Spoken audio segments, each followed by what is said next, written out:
Elle livrait un repas, trempé jusqu'aux os par la pluie. Mais le père, un milliardaire, l'a invitée à entrer et a fait quelque chose de totalement inattendu.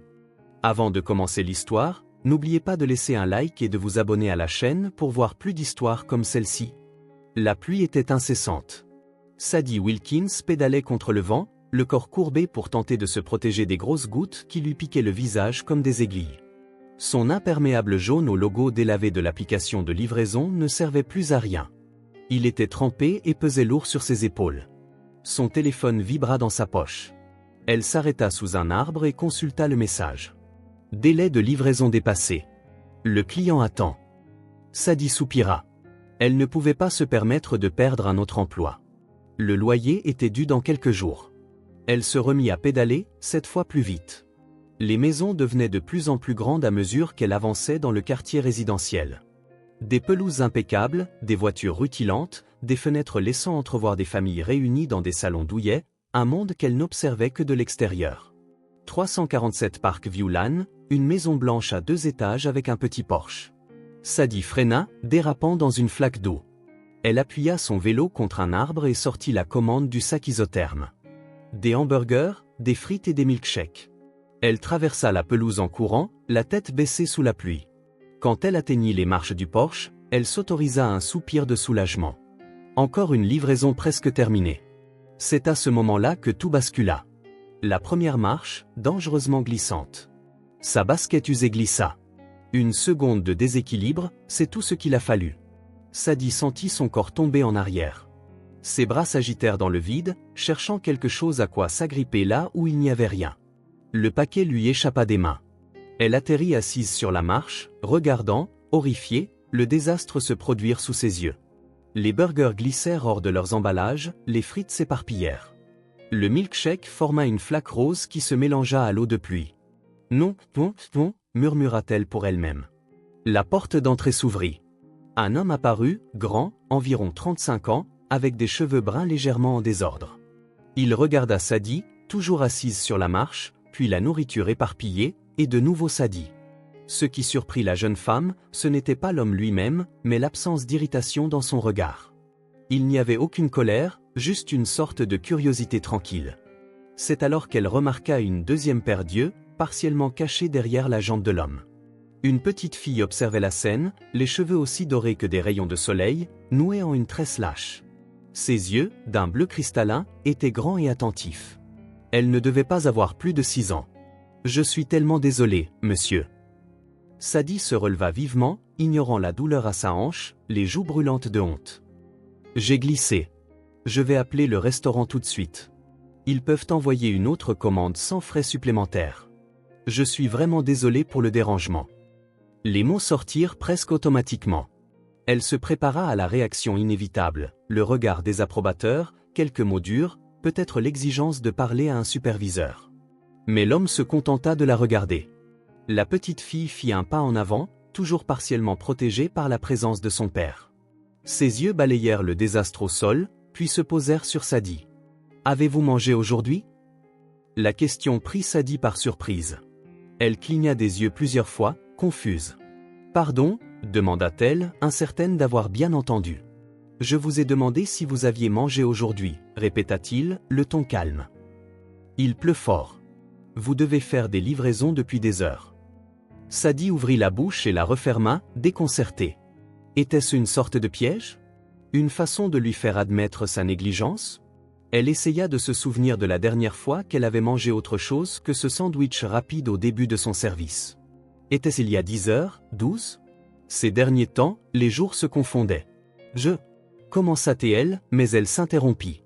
La vérité, c'est qu'elle ne s'en souvenait pas. L'homme ouvrit plus grand la porte et fit un geste vers l'intérieur. « Nous avons assez à manger. Entrez donc dîner avec nous. » La petite fille blonde sourit enfin, un petit sourire timide qui illumina son visage. Elle regarda son père, puis Sadie, comme si elle attendait une réponse. Sadie hésita. Toute sa vie était bâtie sur des règles de survie tacite.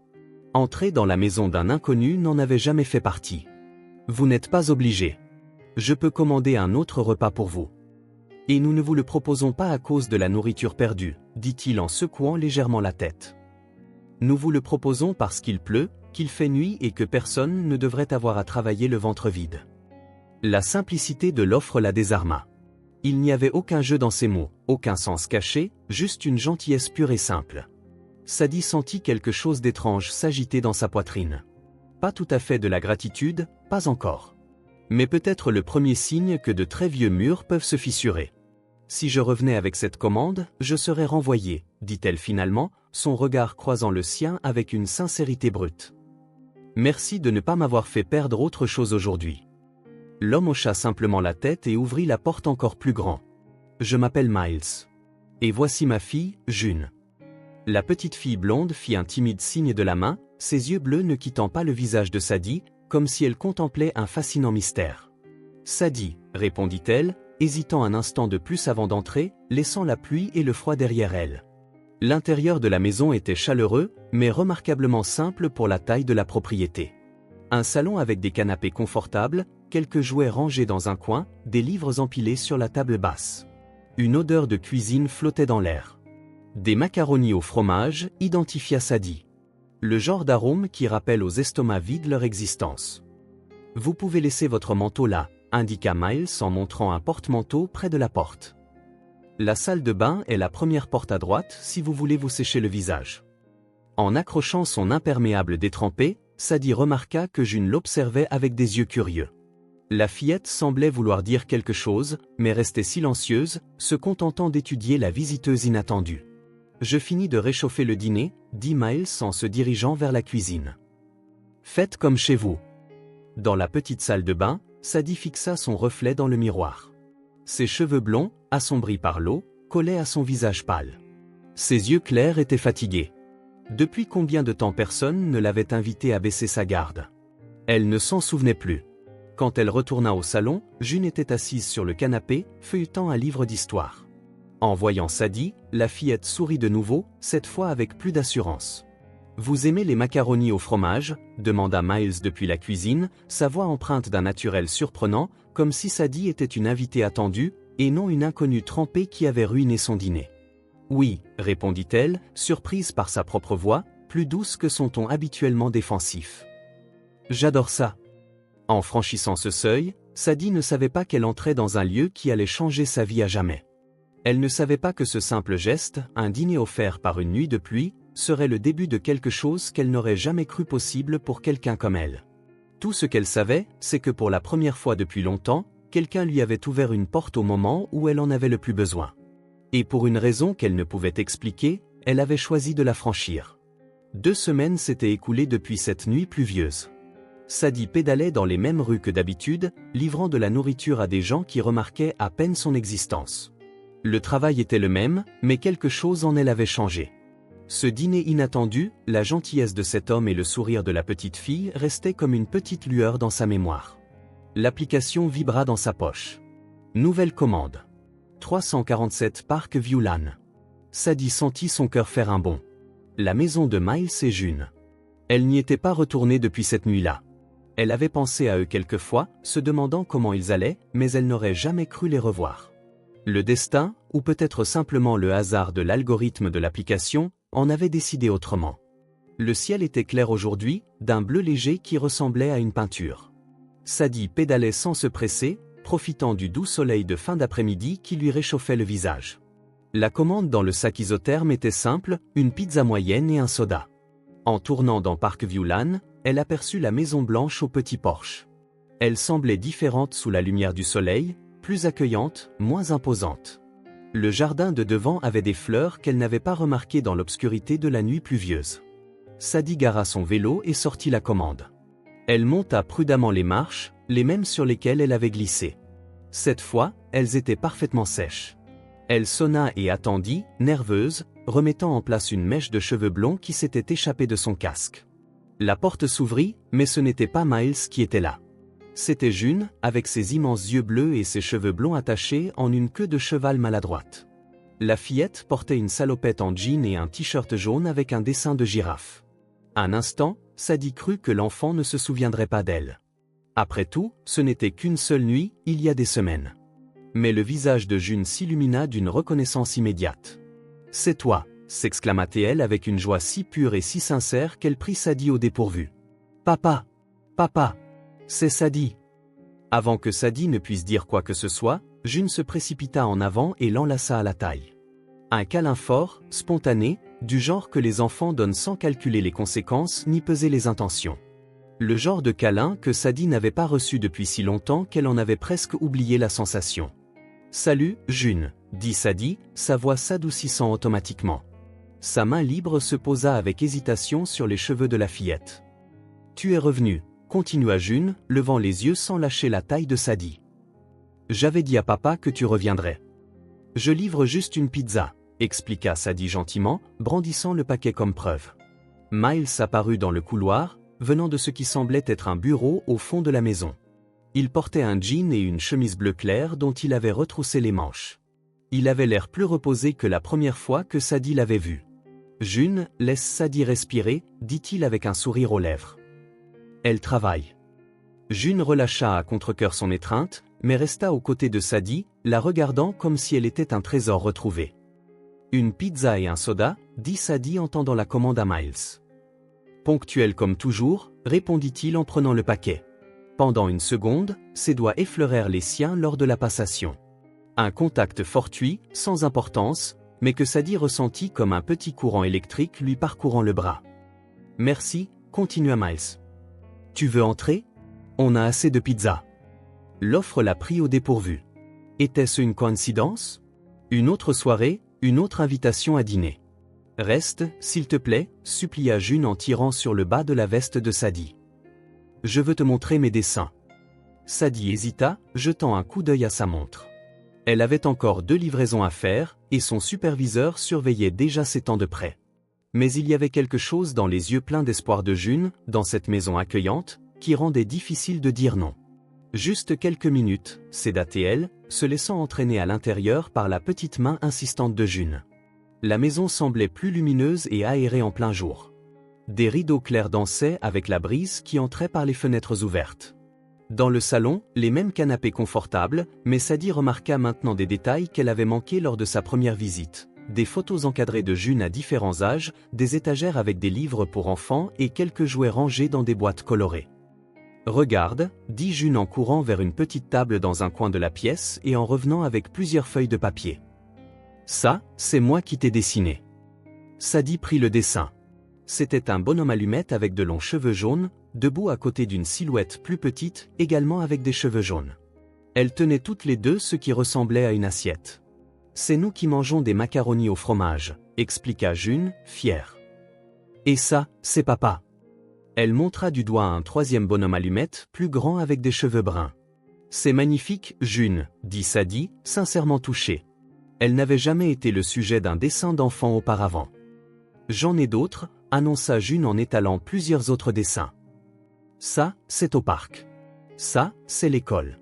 Ça, c'est ma maîtresse. » Alors que June montrait avec enthousiasme sa collection d'art, Sadie remarqua que Miles les observait depuis l'embrasure de la cuisine. Il y avait quelque chose dans son regard, un mélange de tendresse et de curiosité qui la fit se sentir étrangement exposée, comme s'il pouvait voir au-delà des couches de protection qu'elle avait bâties autour d'elle. « Elle a parlé de toi », dit Miles quand June courut chercher d'autres dessins dans sa chambre. « Après cette nuit-là. La dame de la pluie, c'est comme ça qu'elle t'appelle. » Sadie ne sut quoi dire. L'idée que quelqu'un pense à elle quand elle n'était pas là était presque inconfortable dans sa nouveauté. « C'est une enfant spéciale », fut tout ce qu'elle réussit à dire. « Oui, c'est vrai », acquiesça Miles, un doux sourire traversant son visage. Il y eut une pause. Un de ces moments où le silence semble lourd de non-dit. Puis, il continua, « Elle a l'air à l'aise avec toi. Voudrais-tu la garder certains après-midi » La question prit Sadie complètement au dépourvu. Elle regarda Miles, certaine d'avoir mal entendu. « La garder ? Comme une baby-sitter » Miles hocha la tête, s'appuyant contre le cadre de la porte. « Je travaille à la maison, mais j'ai des réunions en ligne 3 après-midi par semaine. June s'ennuie et je suis distrait à m'inquiéter pour elle. Ce serait de 14h à 18h. » Il fit une pause. « Je paie bien. Mieux que l'application de livraison, j'en suis sûr. » Sadie regarda vers le couloir où June avait disparu. Elle entendit la voix de la fillette fredonner quelque chose dans sa chambre. Il y avait quelque chose chez cet enfant qui l'attirait. Une pureté, une joie simple que Sadie avait oublié qu'elle existait dans le monde. Je n'ai aucune expérience avec les enfants, admit elle. Je n'ai jamais été babysitter. Mais elle t'aime bien, répondit Miles comme si cela résolvait tout. Et je fais confiance à mon instinct. Vous semblez digne de confiance. Digne de confiance. Le mot résonna en Sadie. À quand remontait la dernière fois que quelqu'un l'avait jugé digne de confiance, surtout avec quelque chose d'aussi précieux qu'un enfant? Alors, Sadie, qu'est-ce que tu en dis? Demanda Miles, sa voix douce, sans pression. Sadie aurait dû réfléchir attentivement, peser le pour et le contre, considérer comment elle intégrerait cela dans son emploi du temps de livraison déjà serré. Mais la réponse vint avant qu'elle ne puisse l'analyser pleinement. Oui, dit-elle. Oui, je peux essayer. Le sourire de Miles s'élargit, ses yeux s'illuminant d'une manière qui fit s'agiter quelque chose dans la poitrine de Sadie. Super. Tu peux commencer lundi? Alors qu'il réglait les détails, les heures, le paiement, ce que June aimait faire, Sadie ressentit un étrange mélange d'émotions. L'argent serait le bienvenu, bien sûr. Tout ce qui pouvait l'aider à descendre de son vélo pendant quelques heures, surtout à l'approche de l'été, était une bénédiction. Mais il y avait quelque chose de plus, quelque chose qu'elle n'avait pas l'habitude de ressentir. Le sentiment d'être désiré, d'être nécessaire, non pas comme un rouage anonyme dans une machine de livraison, mais en tant que personne. Quelqu'un voulait sa présence, et c'était nouveau. Quand elle finit par prendre congé, June exigeant un câlin d'adieu et lui faisant promettre de revenir lundi, Sadie pédala vers sa prochaine livraison avec une légèreté qu'elle n'avait pas ressentie depuis des années. L'invitation inattendue flottait dans son esprit comme une petite promesse. Une porte s'était entr'ouverte sur quelque chose qu'elle ne pouvait pas encore nommer, mais qui, pour la première fois depuis longtemps, lui donnait envie d'envisager l'avenir avec quelque chose qui ressemblait à de l'espoir. Les lundis, mercredis et jeudis prirent un nouveau sens pour Sadie. Ce n'étaient plus seulement des jours à pédaler sous le soleil ou sous la pluie, à livrer de la nourriture à des visages sans nom. Désormais, à 14 heures, elle garait son vélo devant la maison blanche de Parkview Lane et laissait derrière elle, pour quelques heures, la solitude qui avait été sa seule compagne constante pendant des années. Un mois s'était écoulé depuis qu'elle avait commencé à garder June. Un mois qui, étonnamment, avait transformé une tâche acceptée pour l'argent en quelque chose qu'elle attendait avec une impatience presque fébrile. Ce jeudi-là, quand elle sonna à la porte, elle pouvait déjà entendre les petits pas pressés de l'autre côté. « Qui est là ?» lança la voix de June, suivant le rituel qu'elles avaient établi. « C'est moi, la livreuse d'histoire », répondit Sadie, suivant le même script. La porte s'ouvrit, et June était là, ses cheveux blonds tressés plus habilement que les premières fois. Sadie avait appris à tresser pendant ce mois. La fillette portait une robe verte avec de petites fleurs brodées et des chaussettes colorées. « Tu es là !» s'exclama June, comme si chaque rencontre était une merveilleuse surprise, même si elle faisait partie d'une routine. Sadie entra, accrochant sa veste au crochet désormais familier près de la porte. L'odeur de la maison, un mélange de livres, de lavande de l'adoucissant et de quelque chose d'indéfinissable qui était simplement l'odeur d'un foyer, ne lui semblait plus étrange. Miles apparut dans le couloir, venant de son bureau. Il avait des écouteurs autour du cou, ayant probablement interrompu un appel pour la saluer. « Salut, Sadie » dit-il avec un sourire rapide. « J'ai une réunion importante aujourd'hui. Je serai probablement au bureau jusqu'à 16 heures environ. Il y a des encas dans le frigo, et June a déjà déjeuné. »« Pas de problème, » répondit Sadie, remarquant les cernes sous ses yeux. Il avait l'air plus fatigué que d'habitude. « On joue à l'école aujourd'hui » demanda June en tirant la main de Sadie vers le salon. « Bien sûr, » accepta Sadie, se laissant guider. « Je peux être l'élève cette fois ?» June rit, un son cristallin qui semblait illuminer toute la maison. « Non, c'est moi l'élève. Tu es toujours la maîtresse. » Miles observa l'interaction un instant, un doux sourire aux lèvres, avant de retourner à son bureau. Sadie remarqua à quel point ses épaules semblaient tendues, comme s'il portait un poids invisible. L'après-midi suivit le schéma qu'elles avaient établi au fil du mois. D'abord, un goûter. Aujourd'hui, des pommes coupées en forme de lapin, une technique que Sadie avait apprise dans une vidéo en ligne juste pour voir le sourire surpris de June. Ensuite, le temps des activités, dessins, jeux de société, ou ce jeu de l'école que June aimait tant. La fillette était intelligente et curieuse, toujours pleine de questions sur tout. Pourquoi le ciel est-il bleu? Comment les oiseaux savent-ils où voler? D'où viennent les rêves? Des questions auxquelles Sadie essayait de répondre de son mieux, inventant parfois des histoires quand elle ne connaissait pas la réponse exacte, promettant parfois de chercher pour la prochaine fois. Cet après-midi-là, alors qu'elles coloriaient ensemble un livre d'activités sur les animaux marins, Sadie remarqua à quel point June était différente de l'enfant timide qu'elle avait rencontré cette nuit de pluie. Maintenant, elle bavardait sans cesse, riait aux éclats et faisait des blagues simples mais enthousiastes. C'était comme si une fleur s'était épanouie sous ses yeux. « Sadie », dit June soudainement, levant les yeux du dauphin qu'elle coloriait d'un violet improbable. « Tu as une meilleure amie ?» La question prit Sadie au dépourvu. Elle arrêta de colorier une étoile de mer et réfléchit un instant. « Non, répondit-elle honnêtement. Je n'en ai pas. Pourquoi pas ? Demanda June, la simplicité de la question cachant sa complexité. Sadie envisagea une réponse évasive, quelque chose pour protéger June de la dureté de certaines réalités. Mais il y avait quelque chose dans les yeux bleus attentifs de la fillette qui demandait l'honnêteté. Parce que parfois, les gens sont tellement occupés à survivre qu'ils oublient de se faire des amis, dit-elle finalement. June fronça les sourcils, traitant l'information. « Oh ! C'est triste, déclara-t-elle avec la franchise impitoyable des enfants. « Un peu, » admit Sadie. « Mais ça va. » June retourna à son dauphin violet, le visage concentré. Sadie pensait que le sujet était clos, mais quelques minutes plus tard, sans lever les yeux du papier, June dit « Tu es mon ami ». Les mots, simples et directs, frappèrent Sadie comme une vague inattendue. Elle regarda June, qui continuait de colorier calmement, comme si elle n'avait rien dit d'extraordinaire, comme si elle ne venait pas d'offrir l'un des cadeaux les plus précieux que l'on puisse faire. Sadie resta silencieuse un moment. Personne ne l'avait appelée ainsi depuis très longtemps. En fait, elle ne se souvenait pas de la dernière fois que quelqu'un l'avait considérée comme une amie, et pas seulement une collègue ou une connaissance. « Tu es mon amie aussi, June », répondit-elle enfin, surprise par l'émotion qui lui nouait la gorge. June sourit, satisfaite, et attrapa un crayon bleu.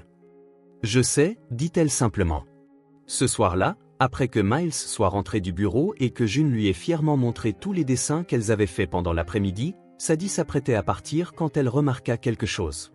June montrait à Miles un nouveau jeu qu'elles avaient inventé, expliquant les règles complexes avec l'enthousiasme typique d'une enfant de 6 ans. Miles hochait la tête, souriait au bon moment et posait des questions occasionnelles.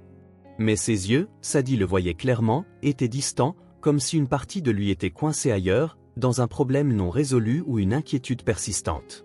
Et June, malgré son excitation apparente, jetait un coup d'œil à son père toutes les quelques secondes, comme pour vérifier s'il était toujours là, vraiment là. C'était un regard subtil, presque imperceptible si on ne le cherchait pas. Un regard qui en disait bien plus que les mots. « Je crois que je vais y aller », annonça Sadie en attrapant sa veste. « Non », protesta immédiatement June. « Reste dîner, hein, papa ? Sadie peut rester dîner ?» Miles sembla sortir de ses pensées. « Oh, bien sûr, si elle le souhaite, » dit-il en regardant Sadie avec un sourire fatigué. « Je pensais commander chinois. »« Ne vous dérangez pas, » commença Sadie. Mais June sautillait déjà autour d'elle. « S'il te plaît, reste. On pourra manger avec des baguettes et tout. » Comment pouvait-elle dire non à ses yeux bleus suppliants? Sadie accepta, et bientôt, ils étaient assis à la table de la cuisine, partageant des boîtes de poulet kung pao, de nem et de riz frit. June essayait habilement d'utiliser les baguettes, échouant plus qu'elle ne réussissait, mais refusant toute offre de fourchette. « Papa, regarde comme je les tiens, comme Sadie m'a appris », s'exclama June fièrement en brandissant les baguettes. Miles regarda, sourit et la félicita. Mais encore une fois, Sadie remarqua cette légère distance dans ses yeux, comme si une partie de lui regardait la scène de très loin. Quand June partit chercher un dessin qu'elle voulait leur montrer, Sadie prit son courage à deux mains. « Tout va bien ?» demanda-t-elle à Miles. Il sembla surpris par la question, comme s'il n'avait pas l'habitude qu'on s'enquiert de son propre bien-être. « Oui, juste fatigué. Trop de travail, je suppose. » Sadie hésita, puis décida de prendre un risque. « Vous lui manquez, dit-elle doucement. Même quand vous êtes dans la pièce. » Les mots semblèrent frapper Miles comme un coup de poing inattendu. Il ouvrit la bouche pour répondre, puis la referma, ses yeux se tournant vers le couloir où June avait disparu. « Je suis là, dit-il finalement, la voix basse. Je travaille à la maison pour être présent. »« Je sais », acquiesça Sadie gentiment. « Et elle le sait aussi. Mais parfois, être présent physiquement n'est pas la même chose qu'être présent. » C'était audacieux de sa part, peut-être même déplacé, de parler ainsi à son employeur. Mais en un mois, Sadie avait observé la dynamique entre le père et la fille avec des yeux qui connaissaient trop bien la solitude. Elle voyait comment June cherchait constamment l'attention de son père, comment Miles essayait de se diviser entre le travail et la paternité, comment ils semblaient tous deux orbiter l'un autour de l'autre sans vraiment se connecter. À sa grande surprise, Miles ne parut pas offensé. Au contraire, il passa une main dans ses cheveux dans un geste familier de frustration et soupira. « Comment » demanda-t-il simplement. « Comment puis-je faire mieux ?» La question était si honnête, si vulnérable, qu'elle prit Sadie au dépourvu. Cet homme qui avait sa propre maison, un travail stable, qui semblait avoir toutes les réponses, lui demandait de l'aide. « De petites choses », suggéra-t-elle, pensant à tout ce qu'elle avait observé au cours des dernières semaines. Racontez-lui une histoire avant de dormir sans regarder votre téléphone. Prenez un goûter ensemble l'après-midi, même si ce n'est que pour 15 minutes. Mettez-vous par terre et jouez avec elle. Jouez vraiment, pas seulement superviser. Miles écoutait attentivement, comme s'il prenait mentalement note de chaque mot. Elle adore quand vous vous impliquez dans ces jeux, continua Sadie. Quand vous créez des histoires ensemble, ou quand vous posez des questions sur les dessins qu'elle fait. Ces moments, ce sont eux qui font vraiment briller ses yeux. June revint en courant avec un dessin à la main, interrompant la conversation. C'était une scène de parc avec 3 bonshommes allumettes. Un petit avec des cheveux jaunes, un plus grand également avec des cheveux jaunes, et un autre grand avec des cheveux bruns. « C'est nous », annonça-t-elle fièrement. « Au parc. On peut y aller samedi ?» Miles regarda le dessin, puis June, et enfin Sadie. Quelque chose changea dans son regard. Une décision se prenait, une prise de conscience s'opérait. « Bien sûr qu'on peut, dit-il. » Et cette fois, son sourire atteignit ses yeux. « En fait, et si on y allait demain après l'école ? Je peux annuler ma réunion de l'après-midi. » Le visage de June s'illumina comme un phare. « Vraiment ? Promis ? » « Promis, » dit Miles, puis, à la surprise de Sadie, il s'agenouilla au niveau de June et la serra dans ses bras. « Et on pourra apporter du pain pour les canards, comme on faisait avant. »« Oui » cria June en sautant de joie. « Et Sadie vient aussi ?» Miles regarda Sadie, une question muette dans les yeux. « Demain, c'est mon jour de livraison, » dit Sadie, ressentant un pincement de déception qu'elle n'avait pas prévu. « Mais vous deux, vous allez bien vous amuser. » Dans les jours et les semaines qui suivirent, Sadie remarqua des changements subtils dans la maison de Parkview Lane. Miles commença à prendre des pauses plus fréquentes pour passer du temps avec June. Il se mit à dîner avec elle de temps en temps, même les jours où elle n'était pas censée rester. Elle regarda Miles s'efforcer de mettre en œuvre ses suggestions. Il s'asseyait par terre pour jouer avec des blocs de construction, écoutait attentivement les histoires élaborées que June inventait, et mettait un point d'honneur à éteindre son téléphone pendant le dîner. Et June, en réponse, s'épanouit. Son sourire, déjà éclatant auparavant, semblait maintenant illuminer toute la maison. Elle parlait constamment des aventures qu'elle vivait avec son père, comment ils étaient allés au musée le dimanche, comment il lui avait appris à faire du vélo sans petits trous, comment ils avaient fait des biscuits ensemble, même s'ils étaient un peu brûlés. Sans s'en rendre compte, Sadie était devenue le lien qui avait reconnecté le père et la fille. Ces observations, nées de l'expérience de quelqu'un qui connaissait l'absence, avaient aidé Miles à voir ce qui était juste sous ses yeux, mais que, pour une raison quelconque, il ne pouvait pas voir pleinement. Un jeudi, alors qu'elle aidait June à faire un petit puzzle, la fillette dit soudain « Papa a dit que tu es magique. » Sadie rit, surprise. « Magique ? Pourquoi ? » Il a dit « Tu as rendu notre maison de nouveau heureuse », répondit June, emboîtant une pièce avec concentration. Avant, c'était juste silencieux. Sadie sentit une boule se former dans sa gorge. Ce n'était pas de la magie qu'elle avait accomplie. C'était juste d'avoir reconnu en June et Miles une forme de solitude qu'elle connaissait trop bien. La solitude d'être près de quelqu'un et de se sentir quand même distant. Ce soir-là, quand Miles rentra du bureau plus tôt que d'habitude, il trouva Sadie et June dans le salon, entourés d'oreillers et de draps qui formaient un fort élaboré. « Que avons-nous là ?» demanda-t-il, un sourire sincère illuminant son visage fatigué. « C'est notre château » expliqua June en sortant de la structure de fortune. « Sadie est la reine. Je suis la princesse guerrière. Et toi ?» Elle fit une pause dramatique. « Tu peux être le bon dragon qui protège le château. »« Un bon dragon, hein ?» demanda Miles en haussant un sourcil vers Sadie, qui observait la scène avec un sourire. « Les meilleurs châteaux en ont toujours un » répondit Sadie. À la surprise et au grand plaisir de June, Miles se joignit immédiatement au jeu. Il enleva ses chaussures, desserra sa cravate et les rejoignit dans le fort, faisant semblant d'être un dragon avec des rugissements exagérés qui firent se tordre de rire June. En regardant le père et la fille jouer ensemble, leurs visages illuminés par la même joie simple, Sadie sentit quelque chose de chaud en elle. À ce moment-là, elle comprit qu'elle avait trouvé non seulement un travail, mais quelque chose qu'elle n'avait jamais vraiment eu, un endroit où elle était désirée, où sa présence comptait, où quelqu'un la considérait comme une amie. Et peut-être, juste peut-être, avait-elle aussi trouvé une forme de famille qu'elle n'aurait jamais imaginée possible. L'automne arriva, peignant les arbres de Parkview Lane de nuances de rouge et d'or. 3 mois s'étaient écoulés depuis que Sadie avait commencé à garder June. 3 mois qui avaient transformé une livreuse solitaire en un élément essentiel de la routine d'une petite famille. Ce jeudi-là, le ciel s'était levé gris, avec une promesse de pluie qui ne s'était pas concrétisée pendant la journée, mais qui flottait dans l'air comme une possibilité constante. Le genre de journée qui invitait à rester à l'intérieur avec du chocolat chaud et des couvertures. Sadie et June passèrent l'après-midi à assembler un puzzle de 1000 pièces, un défi ambitieux pour une enfant de 6 ans. Mais June avait insisté sur le fait qu'elle pouvait le faire ensemble. Le puzzle représentait un château médiéval entouré de forêts et de montagnes. June était particulièrement concentrée sur les pièces du ciel, qu'elle trouvait les plus faciles à identifier. « Regarde, Sadie. J'ai trouvé une autre pièce bleue », s'exclama-t-elle triomphalement, brandissant une pièce qui complétait un petit morceau de ciel. « Excellent travail, détective June », répondit Sadie, utilisant le surnom qu'elle avait créé pour la fillette qui aimait faire semblant de résoudre des mystères.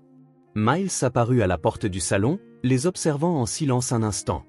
Ces dernières semaines, il avait commencé à finir le travail plus tôt, surtout les jeudis, qui était devenu silencieusement le jour où Sadie dînait avec eux. « Comment avance l'enquête » demanda-t-il, se prêtant au jeu. « Nous sommes sur le point de résoudre l'affaire du ciel manquant », répondit June avec un faux sérieux, faisant rire Miles. « Eh bien, les détectives ont besoin d'énergie. Que diriez-vous d'une pizza pour le dîner ?»« Oui », sursauta June, manquant de renverser quelques pièces du puzzle. « Avec de l'ananas. » Moitié ananas pour la détective folle, moitié margarita pour les adultes sensés, plaisanta Miles en prenant son téléphone pour passer la commande. Sadie observa l'interaction avec un sourire. Il y avait une légèreté chez Miles qui n'était pas là quand elle l'avait rencontré. L'homme perpétuellement inquiet aux yeux distants riait maintenant plus, jouait plus, et semblait plus présent dans sa propre vie.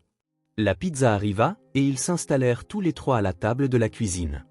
June parla avec enthousiasme de son projet de science à l'école, quelque chose sur le cycle de l'eau avec des boules de coton et du colorant alimentaire bleu. « Demain, c'est la présentation pour la classe », expliqua-t-elle en prenant une autre part de pizza. La maîtresse a dit que c'est très joli. Je suis sûr que c'est magnifique, dit Miles, fier. On révisera tout ce que tu vas dire après le dîner, d'accord ? Quand ils eurent fini de manger, Miles aida June à préparer sa présentation pendant que Sadie commençait à débarrasser la table et à laver la vaisselle du déjeuner qui était restée. La scène était si domestique, si confortable que Sadie devait parfois se rappeler qu'elle n'était qu'une baby-sitter, pas un membre permanent de cette famille. Après que June soit allée se coucher avec une histoire racontée par Miles et un baiser de bonne nuit de Sadie, les deux adultes finirent de ranger la cuisine. Miles lavait les verres utilisés pendant le dîner pendant que Sadie les séchait et les rangeait. Ils travaillaient dans un silence confortable, celui qui n'existe qu'entre des personnes qui n'ont plus besoin de combler chaque instant par des mots. « Elle est heureuse », dit Miles soudainement, rompant le silence. Ses mains continuaient le travail mécanique de lavage des verres, mais ses yeux étaient fixés sur la fenêtre de la cuisine, qui reflétait plus ses propres pensées qu'elle ne montrait la nuit dehors. « June est une enfant heureuse », acquiesça Sadie en pliant le torchon. « Elle a un esprit vif. » « Ce n'était pas toujours comme ça, » continua Miles, la voix basse, presque comme s'il se parlait à lui-même. Il y a eu un temps où elle parlait à peine, souriait à peine. Sadie resta silencieuse, sentant que Miles avait besoin de dire quelque chose qu'il gardait en lui depuis longtemps. « Sa mère est partie quand June était bébé, » dit-il enfin, les mots sortant comme s'ils avaient attendu des années pour être prononcés. « Elle n'est jamais revenue. » Le silence qui suivit cette révélation n'était pas gênant. C'était comme le silence qui suit un orage, un moment pour reconnaître que quelque chose de puissant venait de se produire. Sadie rangea le dernier verre dans le placard, choisissant ses prochains mots avec soin. Elle ne voulait pas offrir de platitudes vides ou de fausses sympathies. « Comment c'était pour vous » demanda-t-elle simplement. Miles ferma le robinet et s'essuya les mains, sans toujours regarder Sadie directement. Au début, je disais à June que maman voyageait, qu'elle reviendrait bientôt. Plus tard, qu'elle travaillait loin. Finalement, j'ai arrêté de mentir, mais je ne savais pas non plus comment dire la vérité. Il soupira profondément. Comment dire à une enfant de 3 ans que sa mère a choisi de ne pas rester? Sadie pensa à June, à son sourire ouvert, à ses yeux pleins d'espoir et de confiance. Elle pensa au dessin que la fillette avait fait des semaines auparavant, 3 bonshommes allumettes, un père, une fille et elle-même. Aucun espace vide, aucune silhouette manquante. Parfois, continua Miles, June pose des questions sur elle. Pas souvent, mais ça arrive. Et à chaque fois, je me fige. Je ne sais pas quoi dire. Il se tourna enfin pour faire face à Sadie. Qu'est-ce que je lui dis? Que sa mère a préféré une carrière à Paris au fait d'être maman? Qu'elle nous a trouvés insuffisants? Il y avait tant de douleur dans ce dernier mot que Sadie eut l'impression de pouvoir toucher la blessure encore ouverte dans le cœur de l'homme. Quand j'avais 8 ans, dit Sadie calmement, j'ai demandé à mon père pourquoi ma mère ne venait jamais me voir. Il m'a donné une explication élaborée sur le fait qu'elle était occupée, qu'elle m'aimait même de loin. Elle fit une pause. Tout ce que je voulais entendre, c'était qu'il me restait, lui, et qu'il ne partirait pas, lui aussi. Miles la regardait attentivement maintenant, absorbant chaque mot. Elle n'a pas besoin de réponse, dit Sadie doucement. Elle a juste besoin de quelqu'un qui reste. Les mots restèrent suspendus entre eux, simples mais profonds. Miles ferma les yeux un instant, comme pour laisser cette vérité s'imprégner pleinement. Quand il les rouvrit, Sadie y vit quelque chose qu'elle n'avait jamais vu auparavant. Une reconnaissance, une compréhension qui allait au-delà des mots. « Tu comprends » dit-il, non pas comme une question, mais comme une prise de conscience. « Sadie, tu comprends vraiment » Sadie hocha légèrement la tête. Elle comprenait ce que c'était d'avoir un espace vide là où quelqu'un devrait être. Elle comprenait ce que c'était de construire une vie autour d'une absence. Et plus important encore, elle comprenait ce que c'était de commencer enfin à combler cet espace avec quelque chose de nouveau, d'inattendu. Miles fit un pas en avant, à la surprise de Sadie, lui prit la main. Un geste simple, non pas romantique, mais profondément humain, le genre de contact qui dit « Tu n'es pas seul là-dedans ». Merci, dit-il, la voix basse mais ferme, de rester. À cet instant, Sadie réalisa que quelque chose de fondamental avait changé entre eux. Ce n'était pas seulement June qui avait trouvé une amie en Sadie. Miles aussi avait trouvé quelqu'un qui le voyait. Le voyait vraiment, avec ses luttes, ses peurs, ses imperfections. Pour la première fois, il se sentit vu, lui aussi. Quand Sadie partit enfin cette nuit-là, la pluie qui avait menacé toute la journée commença à tomber, mais cela ne la dérangea pas. Elle pédala sous le ciel sombre, sentant les gouttes sur son visage se mélanger à des larmes dont elle ne savait pas trop pourquoi elle les versait. Peut-être parce qu'après si longtemps seule, elle avait aussi trouvé des gens qui la voyaient, des gens qui voulaient sa présence, des gens pour qui sa présence comptait. Et cela, réalisa-t-elle, c'était la chose la plus proche d'un foyer qu'elle ait ressenti depuis très, très longtemps. Décembre arriva, apportant avec lui le froid piquant de l'hiver et la promesse des fêtes de fin d'année. La maison de Parkview Lane se dota d'un sapin de Noël modeste mais soigneusement décoré, avec des ornements que June avait fabriqués à l'école et des lumières colorées qui scintillaient joyeusement dans les nuits de plus en plus longues. C'était un vendredi, et bien que ce ne soit normalement pas un jour où Sadie gardait June, Miles avait une visioconférence importante qu'il ne pouvait pas reprogrammer. Une faveur spéciale, avait-il demandé, semblant sincèrement embarrassé de rompre leur routine établie. Sadie accepta volontiers, annulant quelques livraisons, chose qu'elle n'aurait jamais faite quelques mois auparavant. La neige avait commencé à tomber le matin, transformant le monde extérieur en une scène de carte postale. De gros flocons blancs dansaient dans l'air avant de rejoindre la couverture blanche qui recouvrait déjà le jardin et les toits des maisons voisines.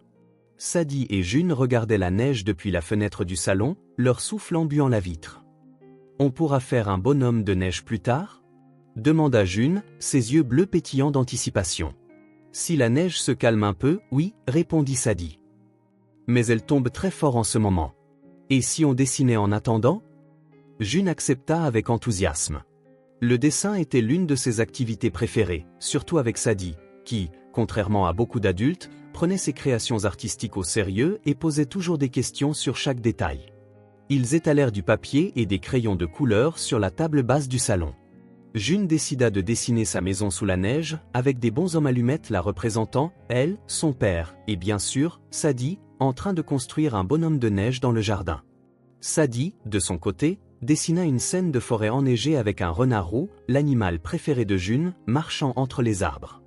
Ton renard porte une écharpe, observa June en riant. Les renards ne portent pas d'écharpe. Celui-ci, si, répondit Sadie avec un faux sérieux. C'est un renard très élégant et frileux.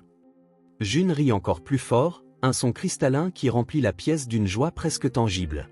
Ces derniers mois, Sadie était devenue une experte pour susciter ce rire, découvrant que c'était l'un des sons les plus réconfortants qu'elle ait jamais entendus.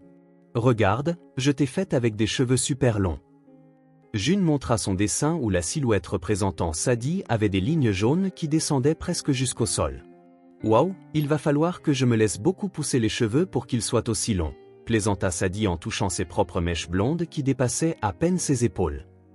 Tu serais jolie, déclara June avec la conviction absolue que seuls les enfants possèdent. Puis, se penchant plus près comme pour partager un secret important, elle ajouta « Papa dit que tu as un joli sourire ». Sadie sentit ses joues s'échauffer. « Ah oui? Quand est-ce qu'il a dit ça ?»« L'autre jour, quand tu es parti, j'ai dit « J'aime bien quand tu souris ». Et il a dit qu'il aime bien aussi. » June prit un crayon bleu et commença à colorier le ciel de son dessin. « Il sourit plus maintenant, tu sais. » « C'est bien, » répondit Sadie, essayant d'ignorer la chaleur qui se propageait dans sa poitrine à cette révélation. « Ton père travaille dur. Il mérite de sourire plus. » Ils continuèrent à dessiner dans un silence confortable, interrompu seulement par le bruit doux des crayons sur le papier et les commentaires occasionnels sur leurs dessins. Dehors, la neige continuait de tomber, les isolant du monde dans un cocon blanc et silencieux. « Sadie, » dit June soudainement, toujours concentrée sur son dessin. Pourquoi certaines personnes ont une maman et d'autres non? La question prit Sadie au dépourvu. Elle posa son crayon sur la table, accordant toute son attention à la fillette. Eh bien, commença-t-elle prudemment, les familles sont toutes différentes. Certaines ont une maman et un papa, d'autres juste une maman, d'autres juste un papa, certaines ont deux papas ou deux mamans, et d'autres ont d'autres personnes qui s'occupent d'elles, comme des grands-parents ou des oncles et tantes. June hocha la tête, absorbant l'information tout en continuant à colorier. Mon amie Lily a une maman et un papa, commenta-t-elle. Ils ont apporté des cupcakes à la classe pour son anniversaire. C'était gentil de leur part, répondit Sadie avec précaution, observant le visage de June, essayant de comprendre où cette conversation menait. Pour mon anniversaire, tu viendras dans ma classe?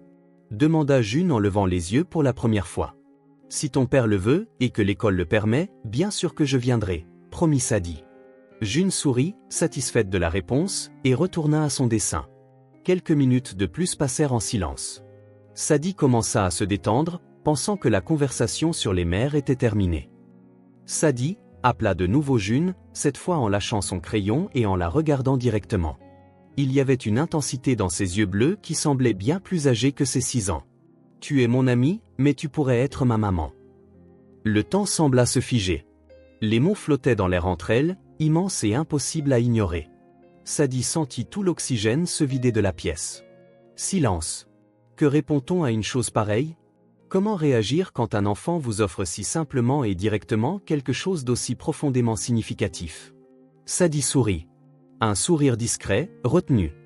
Un sourire qui cachait la tempête d'émotions qui venait de se déchaîner en elle. Car à l'intérieur, quelque chose s'effondrait. Tous les murs soigneusement bâtis au fil d'années de déception et de pertes. Toutes les protections érigées pour ne pas trop s'investir, pour ne pas s'attacher, pour ne pas rêver d'appartenance. Tout s'écroulait avec ces simples mots d'enfant. Elle avait été choisie par cette petite personne aux yeux sincères et au cœur plus grand que le monde. Choisie non pas pour son utilité, non pas par commodité, mais pour ce qu'elle était. Et cela faisait à la fois mal et guérissait. Cela faisait mal parce que Sadie savait que ce n'était pas si simple. Parce qu'il y avait des réalités, des complications, des frontières qu'une enfant de 6 ans ne pouvait pas comprendre. Parce que se permettre de rêver de cela, de faire vraiment partie de cette famille, c'était risquer une sorte de douleur qu'elle n'était pas sûre de pouvoir supporter à nouveau. Et cela guérissait parce que pour la première fois de sa vie d'adulte, quelqu'un la regardait et disait « Tu es suffisante. C'est toi que je choisis. C'est toi que je veux voir rester. » June, commença Sadie, la voix plus rauque qu'elle ne l'aurait voulu. C'est une des plus belles choses que l'on m'ait jamais dites. La fillette attendait, les yeux fixés sur elle, attendant clairement plus que cela. Être ton amie est très spécial pour moi, continua Sadie, choisissant chaque mot avec soin. Et être ici avec toi et ton père, ça signifie beaucoup. Alors, tu veux ? Demanda June, l'espoir pur dans sa voix manquant de briser le cœur de Sadie. Comment expliquer à un enfant que la vie d'adulte était pleine de complications ? Que les familles ne se formaient pas juste par souhait, qu'il y avait plus en jeu que le simple fait de vouloir. Ce n'est pas quelque chose que je peux décider seul, répondit Sadie doucement. Ou que tu peux décider seul. Mais, elle prit une profonde inspiration, je suis très honorée que tu me vois de cette façon. June sembla traiter cela un instant, le front plissé de concentration. Puis, avec l'étonnante adaptabilité des enfants, elle haussa simplement les épaules. D'accord. Mais tu viens quand même à mon anniversaire, hein ? Sadie rit, le soulagement se mêlant aux émotions brutes encore présentes dans sa poitrine. Je ne le manquerai pour rien au monde. Satisfaite, June retourna à son dessin. Mais Sadie resta immobile un instant, regardant l'enfant concentré en face d'elle. Cette petite personne qui, sans le savoir, venait de tout changer. Car maintenant que les mots avaient été prononcés, ils ne pouvaient plus être ignorés. La pensée que Sadie avait soigneusement évitée pendant des mois était maintenant présente, réelle et indéniable. À un moment donné, sans s'en rendre compte, elle avait commencé à aimer cet enfant, à aimer cette petite famille improvisée, à souhaiter qu'elle soit aussi la sienne. Et c'était à la fois le cadeau le plus précieux et la chose la plus terrifiante qu'elle ait jamais vécue. Les mots de June résonnaient dans l'esprit de Sadie comme un refrain incessant. Tu pourrais être ma maman. Simple, direct, dévastateur dans leur honnêteté enfantine. Une semaine s'était écoulée depuis cet après-midi de dessin enneigé, et Sadie ne pouvait cesser d'y penser. La routine continuait. Les lundis, mercredis et jeudis à la maison de Parkview Lane. Goûter préparé, histoire racontée, devoir superviser. Mais quelque chose avait changé en elle. Un changement subtil, presque imperceptible, et pourtant aussi profond qu'un abîme. Ce jeudi-là, Sadie arriva plus tôt que d'habitude. Miles finissait un appel dans son bureau et lui fit un signe de la main depuis l'embrasure de la porte, mimant silencieusement « 5 minutes ». June n'était pas encore rentrée de l'école. Le bus la déposerait au coin de la rue dans une demi-heure. Seule dans la cuisine, Sadie commença à préparer le goûter de June, un sandwich au beurre de cacahuète et à la confiture, une pomme coupée en forme d'étoile et le chocolat chaud que la fillette adorait les jours froids d'hiver. Ses mouvements étaient automatiques, familiers. Elle savait exactement où chaque article était rangé, connaissait les préférences exactes de June, même la tasse spécifique, la bleue avec des motifs de nuages, que la fillette préférait. C'est en attrapant cette tasse dans le placard que quelque chose la frappa avec la force d'un coup physique. Elle connaissait mieux cette cuisine que la sienne. Elle se sentait plus chez elle ici, dans cet espace qui ne lui appartenait pas, que dans le petit appartement où elle dormait. Sadie s'assit à la table de la cuisine, la tasse à motif de nuages toujours à la main. Que faisait-elle ? Où était la frontière qui séparait le travail de l'implication personnelle ? Et quand l'avait-elle franchie, exactement ? Ses yeux balayèrent la cuisine, remarquant les petits détails qui rendaient l'espace spécial. Le dessin de June épinglé sur le frigo avec des aimants colorés, montrant les 3 silhouettes elle, Miles, Sadie, se tenant la main. Le calendrier au mur où Miles notait soigneusement les événements scolaires de June et les jours où Sadie viendrait. La plante sur le rebord de la fenêtre qu'elle-même leur avait offerte le mois dernier, en disant « Chaque maison a besoin de quelque chose de vivant qui y pousse ». Ce n'est qu'un travail, se murmura Sadie en posant la tasse sur la table avec plus de force qu'elle ne l'avait voulu. Et me voilà, à vouloir rester. La vérité, enfin admise à voix haute, flottait dans l'air de la cuisine comme une confession. Elle voulait rester, pas seulement comme nounou, pas seulement comme employée. Elle voulait appartenir à ce lieu, à ces gens. Elle voulait faire partie de cette famille que, sans s'en rendre compte, elle avait commencé à considérer comme la sienne. Et cela la terrifiait. Parce que Sadie Wilkins savait exactement ce qui se passait quand on commençait à dépendre des autres. Quand on commençait à croire qu'on avait trouvé un endroit où se sentir chez soi. La vie lui avait appris cette leçon à plusieurs reprises. Tout ce que l'on aime peut être, et sera un jour, enlevé. Miles apparut à la porte de la cuisine, interrompant ses pensées.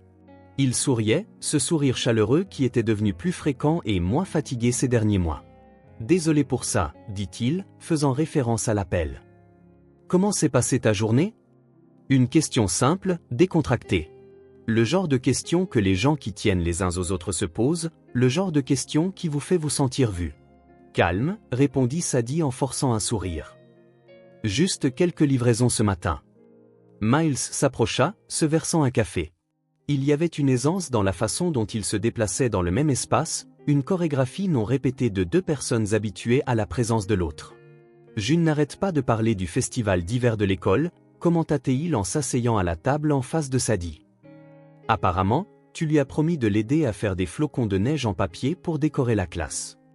C'est vrai, confirma Sadie en se souvenant de la conversation. On peut faire ça aujourd'hui après son goûter. Miles l'observa un instant, un regard qui semblait percer ses défenses soigneusement construites. Tout va bien, Sadie ?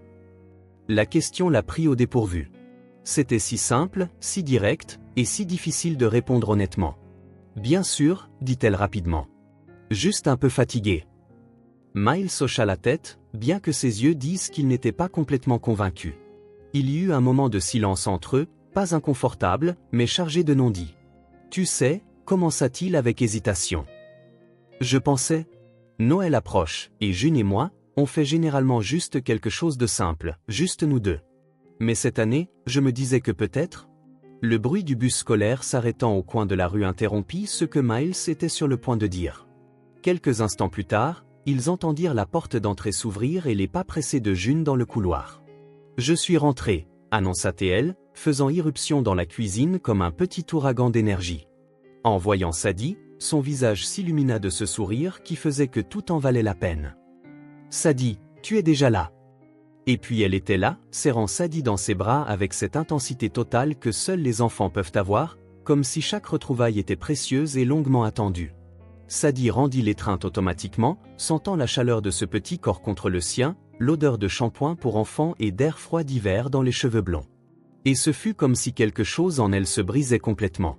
Parce que ce câlin, cet enfant, cet homme les regardant avec un sourire tendre, cette cuisine chaleureuse par une froide journée d'hiver, c'était tout ce qu'elle avait toujours voulu et ne s'était jamais permis de désirer.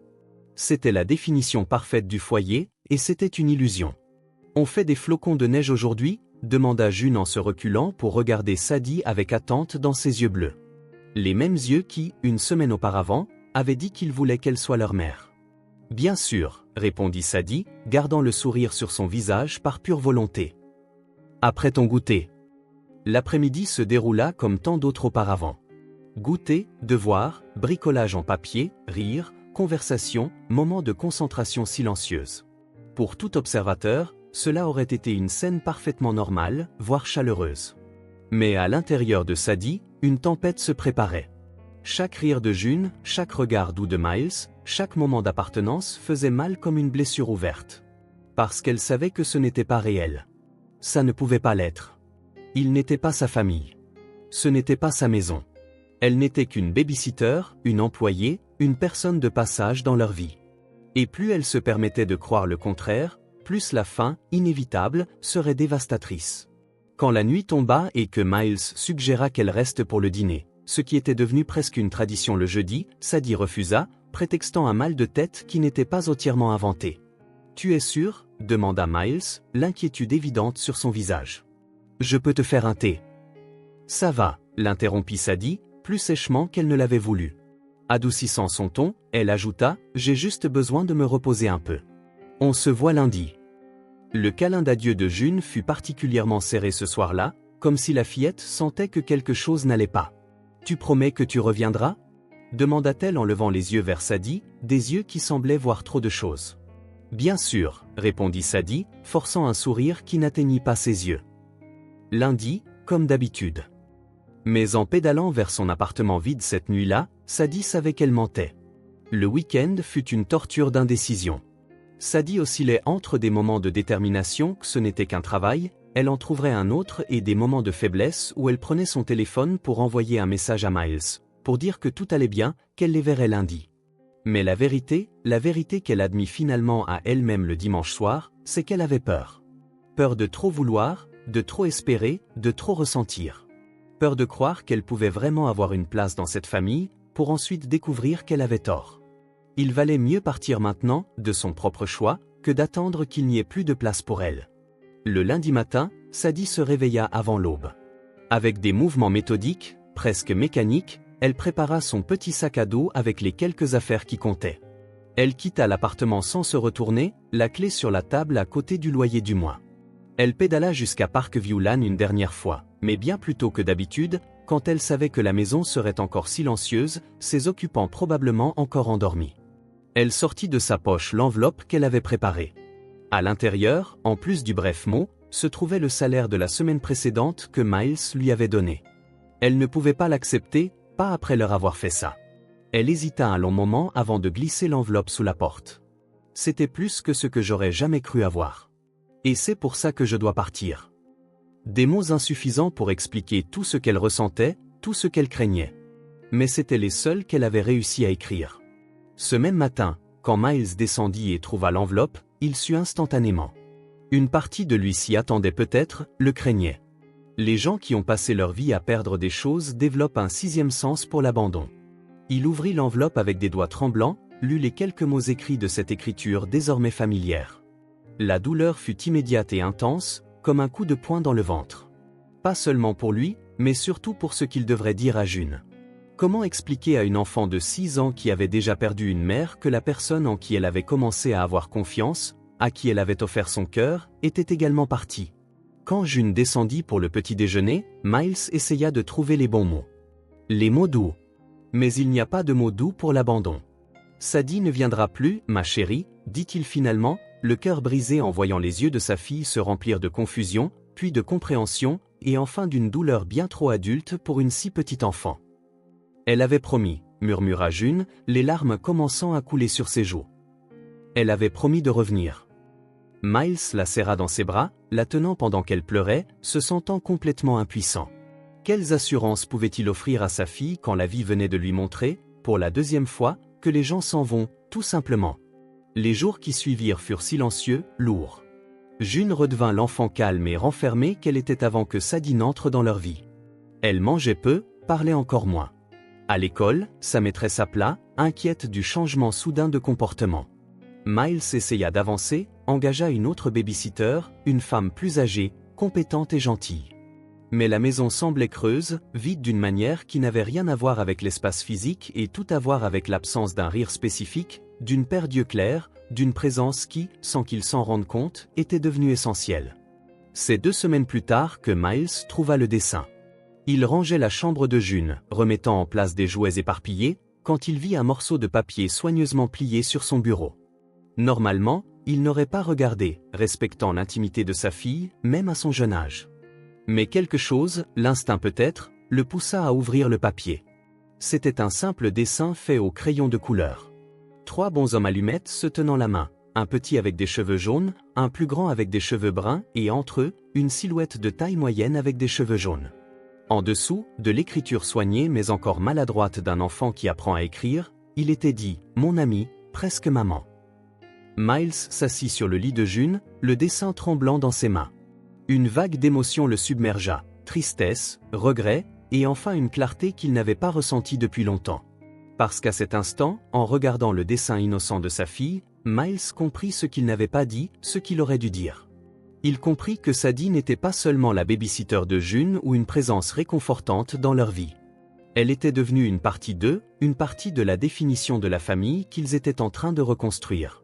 Et lui, si soucieux de protéger son cœur et celui de June de plus de douleur, avait laissé Sadie croire qu'elle était jetable, temporaire, juste une employée. Quand la vérité était qu'elle était devenue indispensable. Non pas pour ce qu'elle faisait, mais pour qui elle était. Miles plia soigneusement le dessin et le mit dans sa poche. La maison était silencieuse, vide d'une manière qu'il comprenait maintenant pleinement. Il était temps de retrouver Sadie. De dire ce qu'il aurait dû dire avant qu'il ne soit trop tard. Parce que certaines personnes ne partent pas simplement. Certaines personnes ont besoin d'être invitées à rester. Janvier arriva, apportant avec lui un froid mordant et des ciels perpétuellement gris. Sadie avait repris sa vieille routine de livraison, sillonnant les rues de la ville du matin au soir, visage anonyme apportant de la nourriture à des étrangers. Les semaines depuis son départ de la maison de Parkview Lane s'étaient éternisées, chaque jour identique au précédent, vide de sens. Elle avait trouvé un nouvel appartement, plus petit que le précédent, dans un quartier encore plus reculé. Un endroit pour dormir, rien de plus. Elle n'avait même pas pris la peine de déballer tous ses cartons. À quoi bon? Cela ne faisait aucune différence. L'application de livraison sur son téléphone Bipa. Nouvelle commande. Thai Palace. Livré au 78 Wellington Street. Sadie accepta machinalement, glissant le téléphone dans la poche de son manteau. Elle leva les yeux au ciel. Des nuages sombres s'amoncelaient, annonciateurs d'une tempête. Une autre nuit à pédaler sous la pluie. Au restaurant, elle récupéra la commande sans vraiment enregistrer ce que c'était. Du riz, des nouilles, du curry, peu importe. Elle vérifia à nouveau l'adresse et monta sur son vélo, sentant les premières gouttes de pluie toucher son visage. Alors qu'elle pédalait, la pluie s'intensifia rapidement, se transformant en une averse torrentielle. L'eau ruisselait sur son visage, dans son dos. Malgré son imperméable, le vent glacial lui coupait les joues comme de minuscules lames de glace. Mais Sadie ressentait à peine l'inconfort physique. Dernièrement, plus rien ne l'atteignait vraiment. Ni le froid, ni la faim, ni la fatigue. C'était comme si une couche d'engourdissement l'enveloppait, la protégeant de tout sentiment. En arrivant à Wellington Street, elle ralentit, cherchant le numéro 78. Le bâtiment était un vieil entrepôt converti en espace commercial, avec quelques petites entreprises et bureaux. À cette heure de la nuit, presque toutes les fenêtres étaient sombres, sauf une au rez-de-chaussée, qui émettait une lumière jaunâtre. Sadie gara son vélo, sortit la commande du sac isotherme et se dirigea vers l'entrée, la pluie tombant sans pitié sur elle. Elle sonna à la cloche à côté de la porte vitrée et attendit, l'eau dégoulinant de ses cheveux et de ses vêtements, formant une petite flaque à ses pieds. La porte s'ouvrit, et il était là. Miles. Pendant un instant, Sadie crut halluciner. Que l'épuisement, la faim et la pluie avaient conspiré pour créer un mirage cruel de l'homme qu'elle essayait désespérément d'oublier depuis des semaines. Mais non, c'était bien lui, debout dans l'embrasure de la porte, sans parapluie, la regardant avec ses yeux qui semblaient toujours percer ses défenses. Il portait un jean et un pull bleu foncé qu'elle reconnut, le même qu'il portait la nuit où ils s'étaient rencontrés pour la première fois, quand elle avait glissé sur son Porsche. « Quoi » commença Sadie, sa voix presque inaudible par-dessus le bruit de la pluie. « Qu'est-ce que vous faites ici » Miles fit un pas en avant, sortant de l'abri de l'entrée pour la rejoindre sous la pluie. L'eau commença immédiatement à tremper ses cheveux, son pull, mais il ne sembla pas le remarquer. « Je te cherchais » répondit-il simplement. Sadie sentit son cœur s'emballer, une soudaine montée d'émotion perçant l'engourdissement soigneusement cultivé des dernières semaines. « Comment » essaya-t-elle de nouveau, sa voix défaillant. « Ça n'a pas été facile » dit Miles, un petit sourire se dessinant sur ses lèvres malgré la pluie qui coulait sur son visage. « Tu n'as laissé aucune adresse, aucun numéro de téléphone, rien. J'ai essayé la société de livraison, mais ils ne pouvaient pas donner d'informations. Alors, j'ai commencé à commander de la nourriture tous les jours, dans différents restaurants, en espérant que tu finirais par te présenter. » Sadie cligna des yeux, essayant de traiter ce qu'elle entendait, la pluie se mêlant aux larmes qui commençaient à se former dans ses yeux. « Pourquoi » demanda-t-elle, la seule question qui comptait. Miles fit un autre pas vers elle. Ils étaient tous les deux trempés maintenant, la pluie tombant sans pitié sur eux, comme cette première nuit. « Parce que tu nous manques » dit-il, sa voix douce mais claire, parfaitement audible même par-dessus le grondement de la tempête. « Tu as ramené ma fille et tu m'as ramené avec elle. Et maintenant, je suis là parce que tu nous manques. » Les mots frappèrent Sadie comme des vagues s'écrasant contre des rochers, abattant un par un les murs qu'elle avait érigés autour de son cœur. « Je ne pouvais pas rester, » dit-elle, les mots sortant en halètements brisés.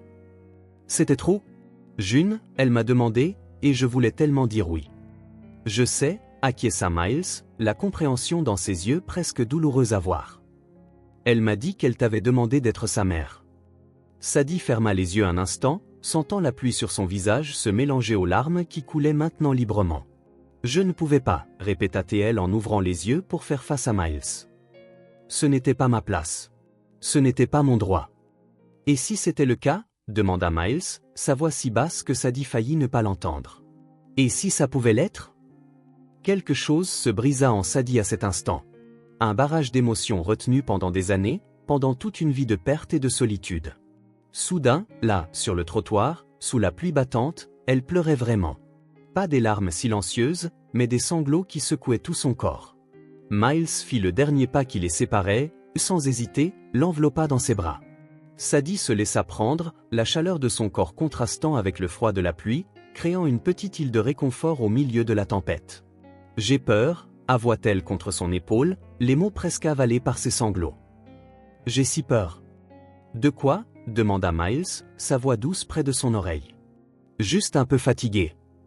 Miles hocha la tête, bien que ses yeux disent qu'il n'était pas complètement convaincu.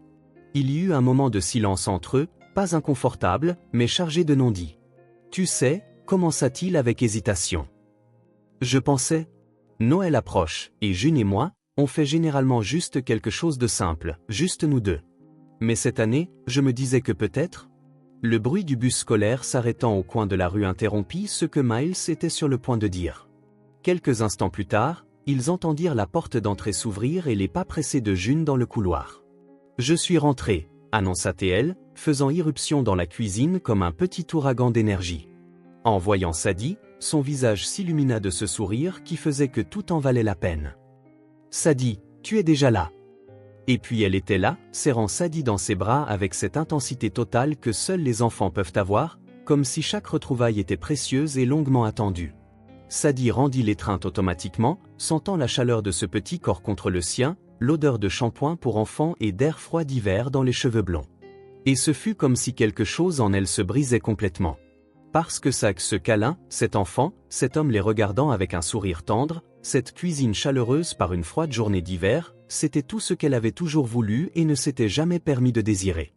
C'était la définition parfaite du foyer, et c'était une illusion. On fait des flocons de neige aujourd'hui ? Demanda June en se reculant pour regarder Sadie avec attente dans ses yeux bleus. Les mêmes yeux qui, une semaine auparavant, avaient dit qu'ils voulaient qu'elle soit leur mère. Bien sûr, répondit Sadie, gardant le sourire sur son visage par pure volonté. Après ton goûter. L'après-midi se déroula comme tant d'autres auparavant. Goûter, devoir, bricolage en papier, rire, conversation, moment de concentration silencieuse. Pour tout observateur, cela aurait été une scène parfaitement normale, voire chaleureuse. Mais à l'intérieur de Sadie, une tempête se préparait. Chaque rire de June, chaque regard doux de Miles, chaque moment d'appartenance faisait mal comme une blessure ouverte. Parce qu'elle savait que ce n'était pas réel. Ça ne pouvait pas l'être. Il n'était pas sa famille. Ce n'était pas sa maison. Elle n'était qu'une babysitter, une employée, une personne de passage dans leur vie. Et plus elle se permettait de croire le contraire, plus la fin, inévitable, serait dévastatrice. Quand la nuit tomba et que Miles suggéra qu'elle reste pour le dîner, ce qui était devenu presque une tradition le jeudi, Sadie refusa, prétextant un mal de tête qui n'était pas entièrement inventé. « Tu es sûr ?» demanda Miles, l'inquiétude évidente sur son visage. « Je peux te faire un thé. »« Ça va » l'interrompit Sadie, plus sèchement qu'elle ne l'avait voulu. Adoucissant son ton, elle ajouta « J'ai juste besoin de me reposer un peu. On se voit lundi. » Le câlin d'adieu de June fut particulièrement serré ce soir-là, comme si la fillette sentait que quelque chose n'allait pas. « Tu promets que tu reviendras ?» demanda-t-elle en levant les yeux vers Sadie, des yeux qui semblaient voir trop de choses. « Bien sûr, » répondit Sadie, forçant un sourire qui n'atteignit pas ses yeux. Lundi, comme d'habitude. Mais en pédalant vers son appartement vide cette nuit-là, Sadie savait qu'elle mentait. Le week-end fut une torture d'indécision. Sadie oscillait entre des moments de détermination que ce n'était qu'un travail, elle en trouverait un autre et des moments de faiblesse où elle prenait son téléphone pour envoyer un message à Miles, pour dire que tout allait bien, qu'elle les verrait lundi. Mais la vérité qu'elle admit finalement à elle-même le dimanche soir, c'est qu'elle avait peur. Peur de trop vouloir, de trop espérer, de trop ressentir. Peur de croire qu'elle pouvait vraiment avoir une place dans cette famille, pour ensuite découvrir qu'elle avait tort. Il valait mieux partir maintenant, de son propre choix, que d'attendre qu'il n'y ait plus de place pour elle. Le lundi matin, Sadie se réveilla avant l'aube. Avec des mouvements méthodiques, presque mécaniques, elle prépara son petit sac à dos avec les quelques affaires qui comptaient.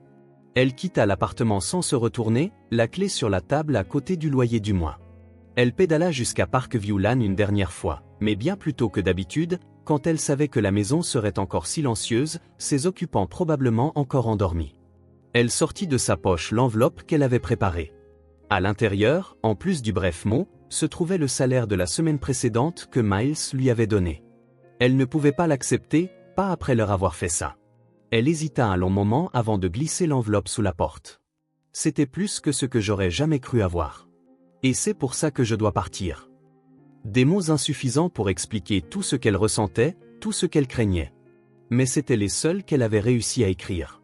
Ce même matin, quand Miles descendit et trouva l'enveloppe, il sut instantanément. Une partie de lui s'y attendait peut-être, le craignait. Les gens qui ont passé leur vie à perdre des choses développent un sixième sens pour l'abandon. Il ouvrit l'enveloppe avec des doigts tremblants, lut les quelques mots écrits de cette écriture désormais familière. La douleur fut immédiate et intense, comme un coup de poing dans le ventre. Pas seulement pour lui, mais surtout pour ce qu'il devrait dire à June. Comment expliquer à une enfant de 6 ans qui avait déjà perdu une mère que la personne en qui elle avait commencé à avoir confiance, à qui elle avait offert son cœur, était également partie? Quand June descendit pour le petit déjeuner, Miles essaya de trouver les bons mots. Les mots doux. Mais il n'y a pas de mots doux pour l'abandon.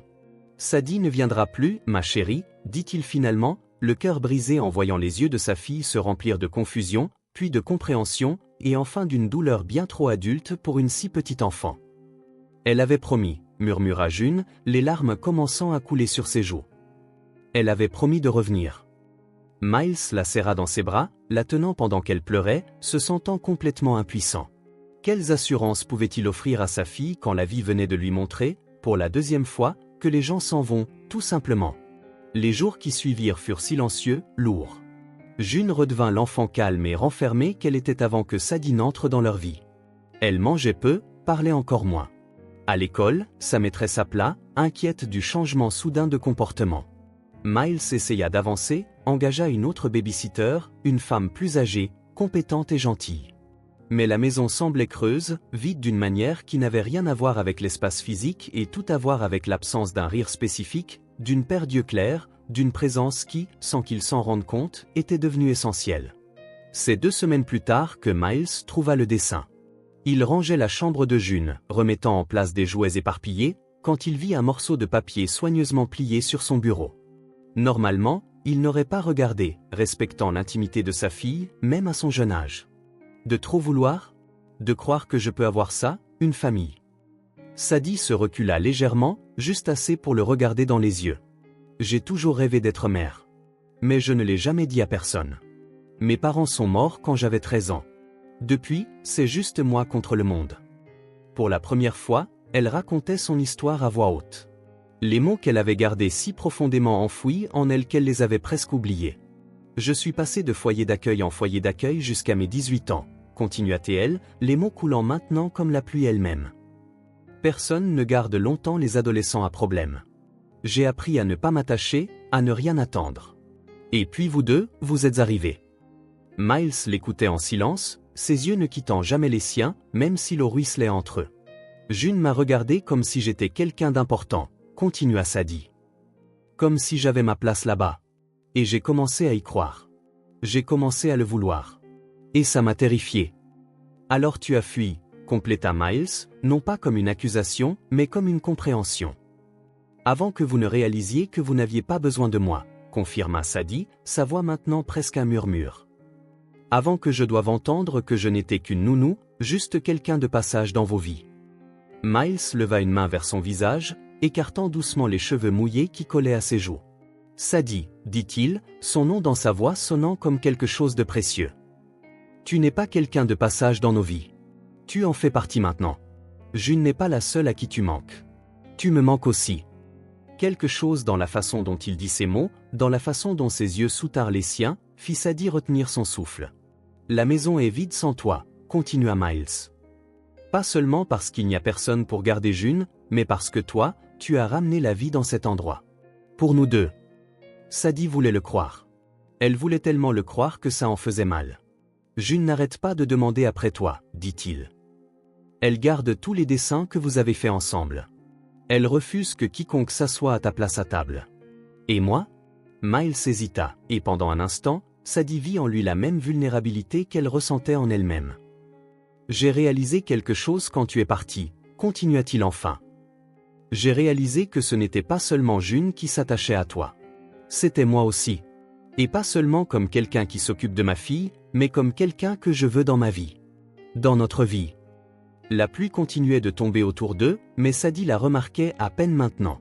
Son monde entier s'était rétréci à cet instant, à cet homme en face d'elle, prononçant des mots qu'elle n'aurait jamais imaginé entendre. « Je te demande de revenir », dit Miles, la voix ferme, malgré l'émotion que Sadie pouvait voir dans ses yeux. Pas comme nounou, pas comme employé, mais comme une partie de notre famille. de la manière que tu veux, au rythme dont tu as besoin. Sans pression, sans attente. Juste, reviens. Sadie ferma les yeux, sentant la pluie sur son visage comme une bénédiction, lavant de vieilles peurs, de profondes douleurs. « Et si je gâche tout ?» demanda-t-elle, la dernière barrière de la peur s'accrochant encore.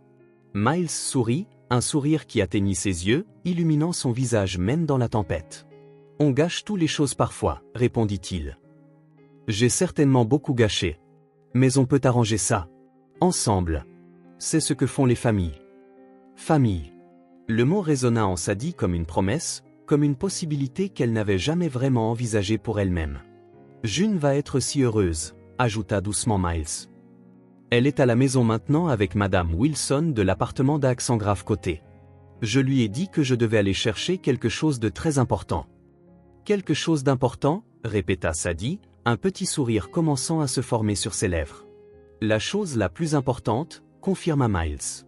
Et puis lentement, comme pour lui donner tout le temps du monde de se reculer si elle le voulait, il se pencha et posa ses lèvres sur les siennes. C'était un baiser doux, bref, presque hésitant, un premier baiser sous la pluie, le genre de choses que Sadie pensait n'arriver que dans les films qu'elle ne regardait jamais. Quand Miles se retira, il y avait une question muette dans ses yeux. Et pour la première fois de sa vie, Sadie choisit de croire. Elle choisit l'espoir plutôt que la peur, la possibilité plutôt que la certitude de la solitude. Oui, dit-elle simplement. Je reviens. Le sourire qui illumina le visage de Miles valait tout le froid, toute la pluie, toutes les années de solitude. Rentrons à la maison, dit-il en lui tendant la main. Sadie tendit la commande oubliée à un Miles rieur, qui la laissa à l'accueil de l'immeuble avec un généreux pourboire. Elle envoya un dernier message à l'application de livraison, mettant fin à son service et peut-être à cette phase de sa vie, puis, pour la deuxième fois, elle suivit Miles jusqu'à la maison. Quand ils arrivèrent à la maison de Parkview Lane, il pleuvait toujours, mais plus doucement maintenant. Les lumières du salon étaient allumées, projetant une lueur accueillante à travers les fenêtres embuées par l'humidité. Madame Wilson ouvrit la porte, un sourire chaleureux sur son visage ridé en les voyant tous les deux trempés sur le porche. « Vous avez trouvé ce que vous cherchiez, alors ?» demanda-t-elle à Miles, ses yeux expérimentés observant Sadie avec approbation. « Oui, » répondit Miles en serrant doucement la main qu'il tenait toujours. Madame Wilson leur dit au revoir, promettant d'apporter un gâteau le lendemain pour célébrer ce qu'elle appelait un nouveau départ. Alors qu'elle partait, Sadie entendit des pas pressés descendre les escaliers. Et puis June était là, s'arrêtant brusquement en bas des escaliers, ses immenses yeux bleus fixés sur Sadie comme si elle ne pouvait pas croire ce qu'elle voyait. « Sadie ?» murmura-t-elle, sa voix petite et incertaine. « Salut, June » répondit Sadie, sentant les larmes lui monter aux yeux à nouveau. Pendant un long moment, la fillette resta là à la fixer. Puis, avec un cri de joie que Sadie pensait ne plus jamais entendre, June courut, se jetant dans ses bras avec une telle force qu'elle manqua de la renverser. « Tu es revenu » s'exclama June entre rire et larmes. « Tu es revenu. Tu es revenu. » Sadie la serra contre elle, sentant ce petit corps chaud contre le sien, encore froid de la pluie. « Je suis revenu » confirma-t-elle, la voix nouée par l'émotion. « Et cette fois, je reste. » June se recula juste assez pour la regarder en face, la joie pure dans ses yeux presque douloureuse à voir. « Promis ?» demanda-t-elle avec tout le sérieux qu'une enfant de 6 ans pouvait rassembler. « Promis » répondit Sadie. Et pour la première fois, elle savait qu'elle pourrait tenir cette promesse. Miles observait la scène avec des yeux brillants d'émotion. Quand June lâcha enfin Sadie, mais seulement pour lui prendre la main et l'entraîner à l'intérieur, il s'approcha, posant une main doucement sur son dos. « Allons nous sécher et dîner » suggéra-t-il. « Tout est prêt. » Et c'était le cas. La table était mise dans la cuisine chaleureuse. 3 assiettes, 3 verres, 3 couverts. Comme s'ils avaient attendu, comme s'il y avait toujours eu une place pour elle là. Sadie s'assit à table, regardant June bavarder avec enthousiasme sur tout ce qui s'était passé pendant les semaines où ils avaient été séparés, tandis que Miles servait le repas qu'il avait préparé. C'était une scène simple, quotidienne, une famille se réunissant pour le dîner à la fin de la journée. Sauf que maintenant, elle en faisait partie. Pas comme une visiteuse, pas comme une employée. Comme une partie. Dehors, la pluie continuait de tomber doucement. Le même genre de pluie qui les avait réunis la première fois. Mais cette fois, Sadie n'était pas à l'extérieur, regardant à l'intérieur. Elle était exactement là où elle devait être. Enfin chez elle. Le printemps arriva sur Parkview Lane, apportant avec lui des fleurs écloses dans les jardins, des jours plus longs et une douce chaleur qui remplaça le froid de l'hiver. 3 mois s'étaient écoulés depuis la nuit pluvieuse où Sadie était revenue dans la maison de Miles et June. 3 mois d'ajustement, de découverte et d'un bonheur qui semblait parfois encore trop fragile pour être réel. Sadie avait définitivement quitté son travail de livraison. Elle partageait maintenant son temps entre les soins de June et un emploi à temps partiel dans une petite librairie du centre-ville, chose qu'elle découvrit aimer presque autant que ses après-midi avec la fillette. Ses affaires, autrefois confinées dans un minuscule appartement, occupaient désormais des espaces discrets mais significatifs dans toute la maison. Ses livres sur l'étagère du salon, ses vêtements dans le placard de la chambre d'amis, sa tasse préférée dans le placard de la cuisine. C'était un dimanche d'avril, un de ces jours parfaits qui semblent sortis d'une carte postale. Le ciel était d'un bleu impossible sans un seul nuage, et une légère brise transportait l'odeur des fleurs fraîchement écloses.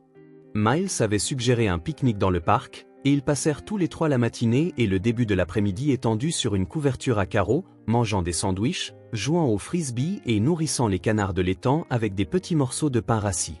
June avait couru sans arrêt, son rire résonnant dans le parc alors qu'elle poursuivait les bulles de savon que Sadie soufflait pour elle.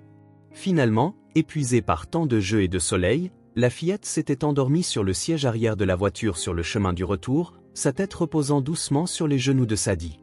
Maintenant, alors que le soleil commençait sa descente à l'horizon, Sadie était assise sur le porche arrière, regardant le petit jardin qu'elle avait commencé à cultiver ces dernières semaines. Elle avait planté des marguerites, des pétunias et quelques tournesols qui n'étaient encore que de timides pousses émergeant de la terre sombre. Miles était sorti acheter de la glace, une demande spécifique de June avant qu'elle ne s'endorme pour le thé glacé à son réveil, et la maison était enveloppée d'un silence calme et accueillant. Sadie prit une profonde inspiration, sentant le parfum des fleurs qu'elle avait plantées, mélangé à l'odeur de la terre humide. Elle n'avait jamais eu de jardin auparavant. Elle n'était jamais restée assez longtemps au même endroit pour voir les graines qu'elle plantait pousser et fleurir. C'était un sentiment étrange, nouveau et profondément satisfaisant. Le bruit doux de la porte qui s'ouvre annonça le retour de Miles. Il s'approcha, 2 bols de glace à la main, les cheveux légèrement ébouriffés par la brise de l'après-midi. « June dort toujours », demanda-t-il en tendant un des bols à Sadie. « Comme une pierre », confirma-t-elle en acceptant la glace avec un sourire. « Je crois que la poursuite des canards l'a complètement épuisée. Elle ne s'est même pas réveillée quand je l'ai portée au lit. » Miles s'assit à côté d'elle sur la marche du porche, leurs épaules se touchant légèrement. Au cours des derniers mois, ils avaient développé une intimité confortable, faite de petits moments comme celui-ci, de conversations en fin de journée, de mains qui se rencontrent en passant un objet, de regards échangés par-dessus la tête de June pendant le dîner. Elle était si heureuse aujourd'hui, commenta Miles en savourant sa glace au chocolat. Ce rire qu'elle a quand elle court comme ça, insouciante. C'est le plus beau son du monde. C'est vrai, acquiesça Sadie, se remémorant la joie pure sur le visage de June alors qu'il courait dans le parc. C'est une enfant incroyable. Grâce à toi, en grande partie, dit Miles, son regard croisant le sien. Avant que tu n'arrives, elle riait rarement comme ça. Tu as ramené quelque chose en elle, en nous deux. Sadie sentit ses joues s'échauffer, n'étant toujours pas entièrement habituée à recevoir des compliments ou de la reconnaissance. Vous avez fait la même chose pour moi, répondit-elle doucement. Peut-être même plus que je ne pourrais jamais l'expliquer. Ils restèrent assis en silence quelques instants, regardant simplement le jardin et le ciel qui commençait à se teinter des couleurs du couchant, des nuances de rose et d'orange qui semblaient peintes par un artiste invisible.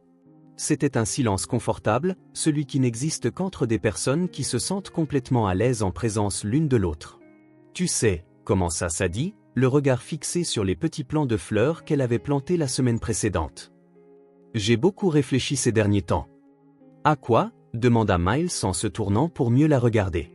Au fait de rester, répondit-elle, les mots sortant plus facilement qu'elle ne l'avait prévu. Aux racines. À l'appartenance. Elle fit une pause, rassemblant le courage pour la confession qu'elle s'apprêtait à faire. Je n'ai jamais eu de famille. J'ai toujours été en fuite. Mais ici, sa voix faiblit légèrement, c'est la première fois que j'ai envie de m'arrêter. La confession flottait entre eux. Simple mais profonde. Miles posa son bol de glace sur la marche et prit doucement la main de Sadie dans la sienne. Ses doigts étaient froids de la glace, mais son contact était chaud, sûr. « Je suis heureux d'entendre ça, dit-il, sa voix basse et sincère. Parce que nous voulons que tu restes. Je veux que tu restes. Plus que je ne peux l'exprimer.